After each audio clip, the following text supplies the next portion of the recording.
Hello everyone. Today I'm going to read CNN News.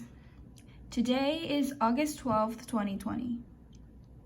UK crashes into deepest recession of any major economy. London CNN Business. UK economic output shrank by 20.4% in the second quarter of 2020, the worst quarterly slump on record, pushing the country into the deepest recession of any major global economy. This crash in GDP in April-June period compared with the first quarter is the worst since quarterly records began in 1955. Industries most exposed to government lockdown measures to contain the coronavirus pandemic, services, production, and construction, saw record drops. Today's figures confirm that hard times are here, UK Finance Minister Rishi Sunak said in a statement. Hundreds of thousands of people have already lost their jobs, and sadly, in the coming months, many more will. But while there are difficult choices to be made ahead, we will get through this, and I can assure people that nobody will be left without hope or opportunity.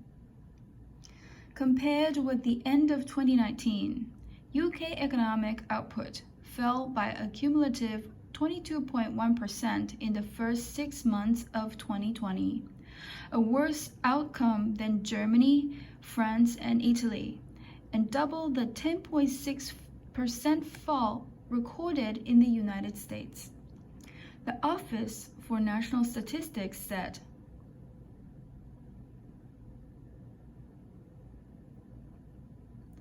among the remaining G7 economies, the decline in GDP is also expected to be less severe than in Britain.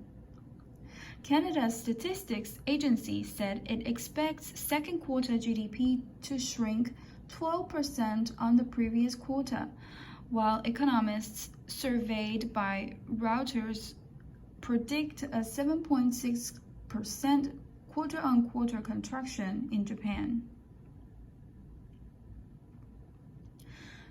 The larger contraction primarily reflects how lockdown measures have been in place for a larger part of the period in the UK, the ONS said. China, meanwhile, has already returned to growth, meaning the world's second largest economy dodged a recession following its worst start to the year in decades.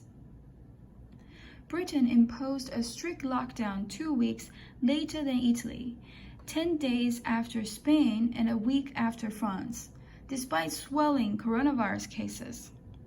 That meant it took longer to get the spread of the virus under control, which prolonged the need for restrictions that kept many businesses closed.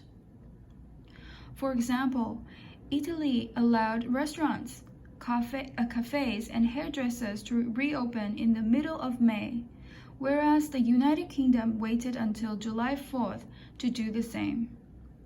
Germany allowed some shops, such as bookstores, bike shops, and car dealerships, to reopen as early as April 20th, almost 2 months before non-essential retail outlets reopened in the United Kingdom. That relaxation of restrictions in June delivered an immediate boost to the UK economy, with GDP increasing 8.7% on the previous month, according to the ONS. The UK economy is heavily reliant on services and household spending, both of which posted record declines in the second quarter as consumers who were holed up at home spent less money and saved more. In addition, millions of workers were furloughed and many have now been laid off. About 730,000 jobs have been shed since the coronavirus pandemic shattered Britain's businesses in March, with the young, the old, and the self-employed bearing the brunt of the unemployment crisis.